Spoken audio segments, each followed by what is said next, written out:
Download the free app right now. Hustle Firm Radio. Simple as ABC, easy as 1, 2, 3.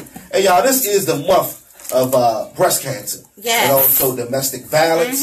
So put your pink and purple in the air if you are in support of breast cancer and also domestic violence. Yes. And also a political month right here on Focus Radio. Yes, everybody is running. Mrs. Taylor and Rose, a political everybody's we running on Focus Radio, man.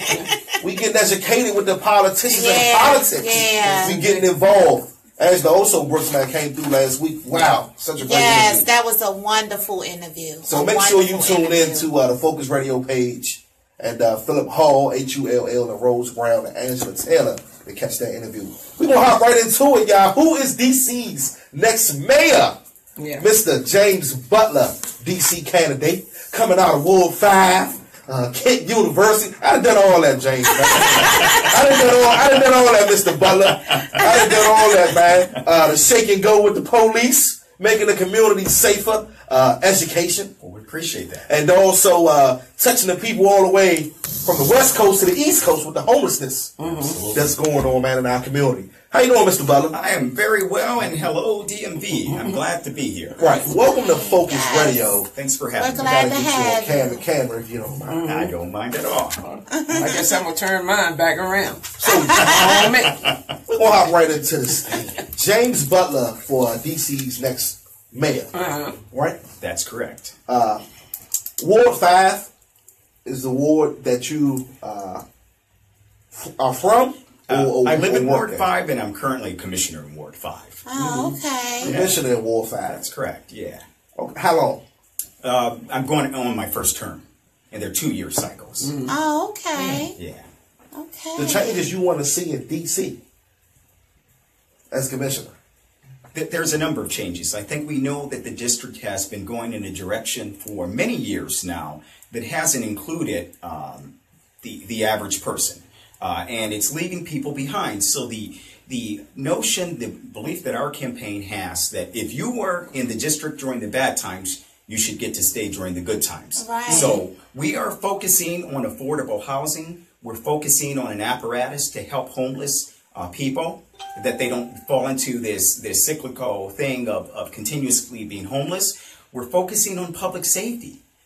Certain wards in the city aren't really all that affected, but I will tell you this. As soon as it affects you, a crime affects you, it affects you. Right. Exactly. You know, I mean, yes. It's one of those things that people don't really think about until it affects them.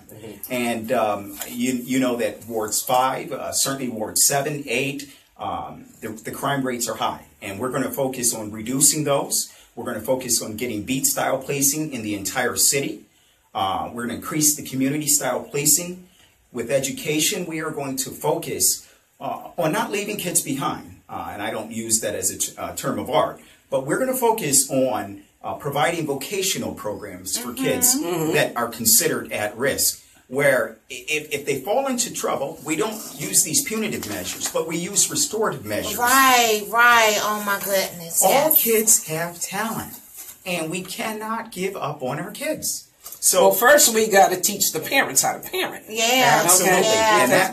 and that's a good point, Miss Taylor. Yeah. Another thing we're working on is some parents don't have the educational wherewithal or economic wherewithal to know how to get their kids into college or even into a vocational program. Right. So we're going to start an after-work hours program that will focus on parents with kids in the 9th to the 12th grade. This program will teach them about the ACT, SAT, important dates like FAFSA dates, the power of having them in school on time and making the grade. Okay. Right. And I think that's all well and good. But before they get to high school, we've got to put some measures in place because I'm a firm believer that the first classroom is the home.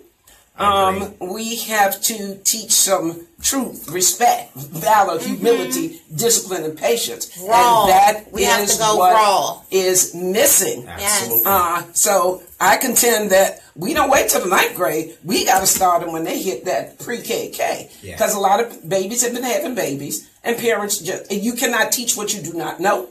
And a lot of folks just don't know what to do. I have no doubt that, as Mr. Oswald said last week, Parents love their children. They just don't know what to do because they've not had a role model. They've not had an example. That's absolutely right. So, absolutely. Are you intending on putting any of those programs in place? I'm very open to that, and if you don't watch, we might recruit you as a campaign supporter and worker here because you're coming up with some great ideas. So I'm very open to that. Obviously, right now, our intent was to do it at the high school level, but those are great ideas. And I tell people, when you're running for political office, you come to office or to run with some ideas, but your best ideas come from the people. Right, exactly. They really do. And that's part of the reason why our campaign mantra is people first. We really need to listen to the people to come up with our best ideas. So we're going to be in front of people. We have just recorded our first commercial. It's turned out really well, so stay tuned for that. You'll see it throughout the DMV. They're polishing it up this weekend so that I look okay and I don't scare anyone away. Some might say I've got a face made for radio, but we're gonna try the TV thing. So your take on charter schools. I see you're affiliate of Carlos Rosario Public Charter School. That's correct. So a lot of them in DC. But there are a lot of them, and I do volunteer time with Carlos Rosario because I think they're doing good work with actually acclimating students that are first-generation students in this country, be they Latino or African or from whatever country they're from, and I think that's very important. Charter schools as a whole, my feeling is they've grown too rampant, and people have lost the real focus on public schools. We still need to make sure that public schools are making the grade and can get our children from kindergarten to the 12th grade and graduated and ensure that they go to college. DC has lost its focus on public schools because a lot of people that live in the district, frankly, they're sending their kids either to a private school or a charter school. And I think people have really lost the focus on public schools. So I think... But they have snatched them all away. That's right. I believe that if we don't do something now, that we're going to turn like San Francisco, where all the schools are charter schools. And frankly, I would like to see a moratorium put on charter schools. Yeah. Now, you spoke on a program you want to put into place for it to be more affordable for parents in the district to send their kids to college. That's correct. And that's one of your biggest plans. That is a big plan. Absolutely. A lot is going on in the city. I love the in Ward 8, the Anacostia Art Center. I'll be there next month hosting a young and natural pageant for young ladies. Okay, that's a great place. Art is definitely, I would say, the next major. I would tell our youth to definitely try to explore. I have a lot of great art going on in the city. What type of programs are we putting into place for the youth as far as more in the community? Oh, okay, and so you're speaking of art specifically, and I just want to make sure I'm answering. Everything. A lot of great art centers are going up in DC, and a lot of these are in these charter schools.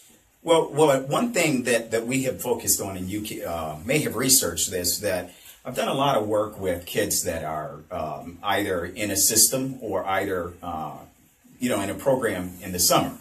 Some of those being after-school hour programs too. And I think that what we can do best is give them more exposure. So the more exposure a kid has, the better off they are to explore what options they have in life. So with that, we do plan to increase programs, art awareness, those sorts of things. Exactly how we're going to lay out the program right now, we haven't explored that, but we're open to options. Okay, I have a question that's coming in online. Sure. It says, what are you doing as it relates to focusing on accessibility, housing for the special needs population, and that's housing as well as the school system? Because I know that the ADA is in effect, but everybody, all the ADA says is you have to make a reasonable accommodation.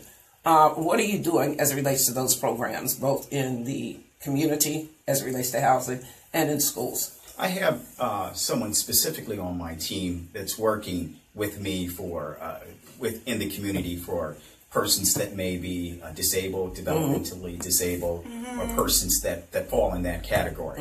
Obviously, we know we need more than facilities that are ADA compliant. You know? But what we are looking for is to, and frankly, this hasn't been looked at for a number of years, but we're exploring, and I've met with developers already.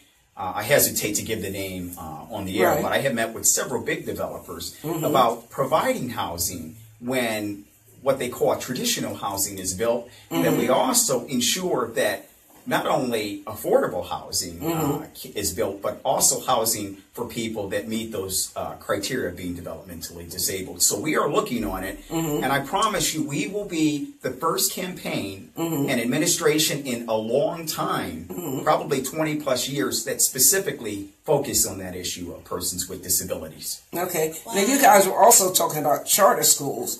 Now, just in keeping with that, having worked in a charter school, because I'm a retired HR manager from a charter school.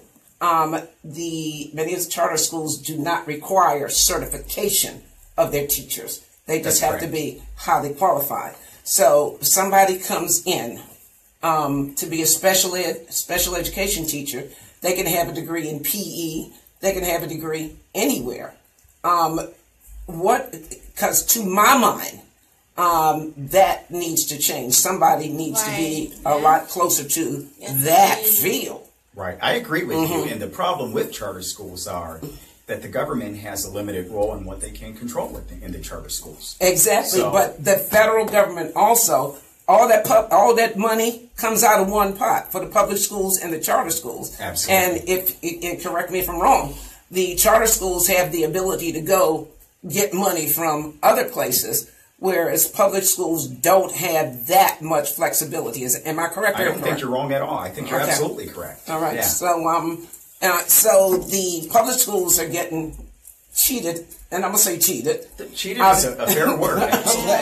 Because you know, the government say robbed. Yeah. The government may have $10,000 per student doing whatever it is that the public school does, but the charter school has that $10,000 per student. Oh, and they have a couple private dollars that can go in too. The private dollars that can go in and offset all of that stuff. I think that because I'm a product of public schools, and I know that I got a good education because what I do now is not based on anything I learned at Howard University or Prince George's Community College. What I do now is from my 4th grade teacher, my 6th grade teacher, my high school English teachers, Latin teachers, and music teachers.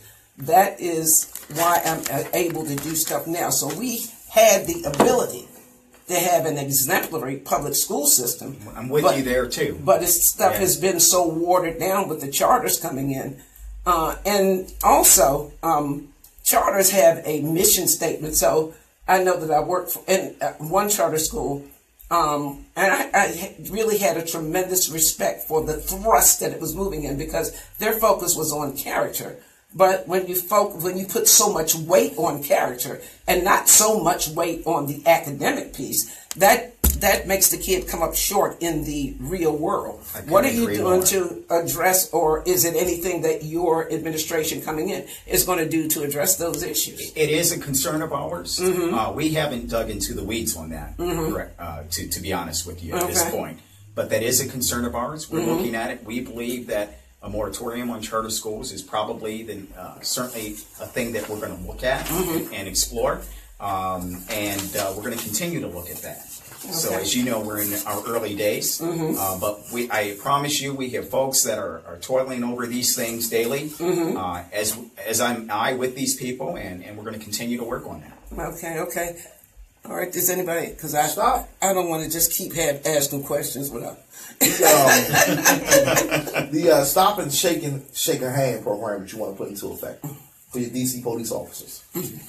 This is very important to me. I think public safety is important to everyone, or it should be important to everyone. And I will say, Stop and Shake, what it does is it allows police officers to engage the community. Right now, we all know we can go up to NDC, wave at a police officer, say hello, and they'll probably look at us in a strange way. But it shouldn't be that way, and I'll tell you why. The better equipped And the better familiar police officers are with the residents of the district and the business owners, the easier it makes their job of policing. Right. So Stop and Shake a Hand is a program where we plan to keep police officers in their same public safety area for at least a year. While they're in this public safety area, they get to meet the residents, the business owners, and shake their hand, literally shake their hand, introduce themselves. I'm Officer Joe, I'm Officer Jane, and I'm going to be on this beat for the next year or so. And in doing so, what that does is it breaks this veneer of public distrust that currently exists between police officers and the public. And so we know what this does is this presence of police officers engaging in this. One, it allows when crimes happen for the police to resolve them more easily, because this culture of no snitching it gets eroded when people are comfortable now coming to the police officers and disclosing information that they have. Right. But in addition to it, what it also does is criminal activity that might be ready to occur. It gives the police important intel on these things. So we know for a whole host of reasons, and as part of this program, we're also, one tentacle of this program will be bringing retired police officers back to coach youth basketball or youth baseball and those sorts of things, so that little Jane or little Johnny, when they're growing up, they're not fearful of a police officer, because this is just like the coach. Yeah, I've heard that so many times. As far as the youth afraid, absolutely, of the police officers. Now, as far as the stop and shake a hand, what I have noticed, we have more police presence. Gentrification now. That's right, and along with Prince George's County. That's correct. Now, how do you feel? What are some of the biggest challenges that you face as far as in D.C. as far as criminal activity?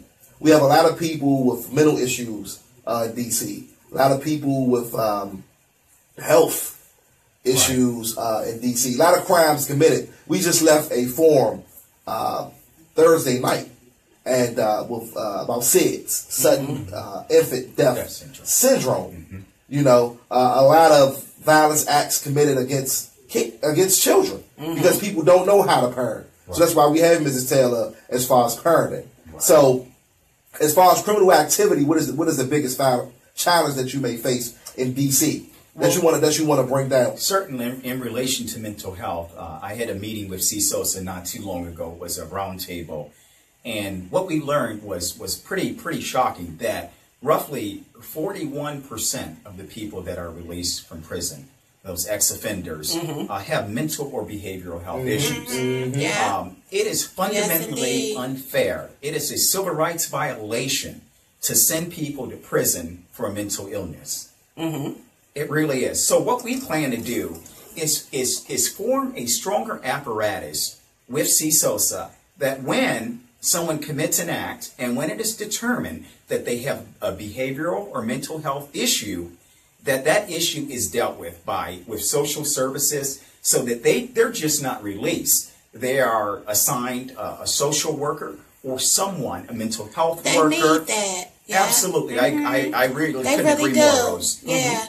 They have closed down a lot of the mental health facilities in D.C. Yeah. And so everybody is now on the streets now. Absolutely. You know, and so with them being on the streets, it's bringing on more crime.